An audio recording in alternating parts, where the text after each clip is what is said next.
As you can see, these are my children, and they all follow a certain theme. That's my other child. Sorry, my room's a mess. But they certainly follow a certain scheme of color. You know, fall, unintentionally. I just like the color red. That's why I have a lot of red.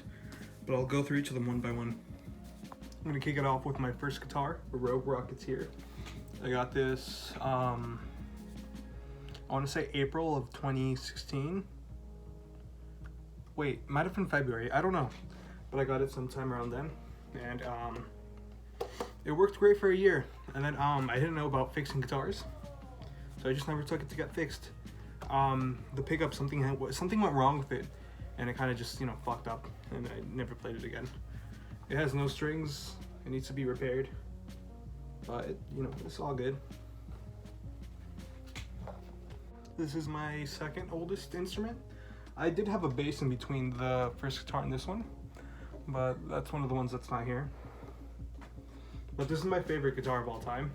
It's probably the most basicest Jackson guitar you could get. It's a JS11, I think. It's a dinky, and it's my baby. This is actually my baby. It's all beautiful and whatnot. I absolutely love this guitar, and I played it for about 3-ish, 2-ish years? No, wait, no. Because there was a big gap when I had my first guitar and this guitar. It was probably like close to a 2-year gap, and then I got this one my junior year, and it's my baby. I'm gonna get it fixed, obviously, of course, because I love it, and it'd be perfect for covers and shit. Because it's just, I really like the neck. It's really thin. I have these giant looking hands, but it's amazing. This is my third instrument. No, fourth. Yeah, fourth. This was my first actual bass. It's a Mitchell Rock Bass MB200, maybe? I don't know the name. I might be wrong. Might be right. Who fucking knows? But it's like a longish scale bass. It's amazing. I love it. I have it in D standard. It sounds like piss.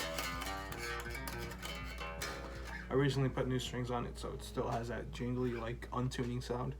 But it's great. I put all these stickers on it because I thought it looked cool as shit. Chipped off the paint. But I use this as my first ever show. Like, show with my band Sheepover. Follow us, or don't, I don't care. And it's amazing. It's like 24 frets, I think. Maybe. Let's count them. 5, 7, 9, 12, 15. What did I blank on? 15, 17, 19, 21, 24. I can't play that high because my fingers are weird, but yeah, it was amazing. It was great. It's an active bass. That's out of tune. All right, next bass. This is my second actual bass. It's a short scale Jag, Squire, of course. I like to call it the Jag heart because if you could see, I put little hearts on the 12th fret and I thought it was cool as shit. It's dead as hell. The strings are dead as hell. I have this sticker that I made, hat. You might say it's hot on your end, but it's hat. I don't think I use this one for shows because by the time I use this, I started using a rig for live shows. It wasn't mine. I borrowed it from my friend Chewy, who's borrowing it from his friend Kevin. Shout out to Kevin if he's watching this. Thanks. But yeah, I never use this live, but I did use this at practices pretty often before we stopped playing as often.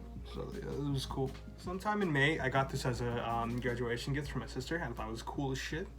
It's a 5-string Squire Jazz. It's just beautiful, amazing. Again, never got to use this live, but I really want to.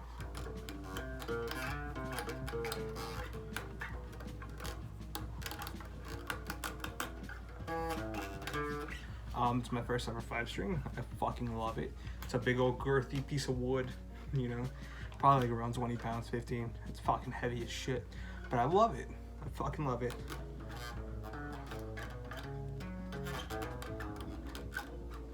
I've used it for 2 separate band practices compared to the other ones. It was a good track record, but it didn't get used that much because of quarantine. But it's one of my faves. Heavy as shit though. That's all. We have miscellaneous J bass. Miscellaneous J bass is this J bass that I found at a local guitar shop called Music Unlimited. It's cool as shit. Check it out if you live in this area. But I went to a guitar shop and I had $300 and I was like, I'm gonna walk out with something. I was looking for a guitar with humbuckers and I didn't have one, and I was like, shit. So I went to the bass section and I saw this number and it played amazing, but it didn't have any like headstock, and also it didn't have a price tag, and I was like, what the fuck? Sus. And also on the headstock, I covered it with a Van sticker, because why not? But it was a scraped, nice. It was a scraped off Fender logo, and I was like, is it a Fender? Is it not? Who knows? Don't care. I want it though. So I asked the guy. He was like, that's $219, but if you take it now, $200. I was like, big bet. So I bought it. It was on the dime, and I bought it. It was amazing. There's a little problem with the volume where it keeps going forever. And also these controls don't work for shit except the tone knob. That one does work. But if you take down the second volume, the whole volume goes away, which is kind of dumb. And also the first two not volume knobs, but the first two dials do the same thing. And it's absolute AIDS. Absolute fucking horse AIDS. But you know what? It's not a problem. It still plays. It still sounds cool. Still, I've yet to play it. But once live shows happen again, I'm gonna use this as my number one because I fucking love it. I mean, just look at it. It is beautiful. I'm about done with instruments. I think that's it.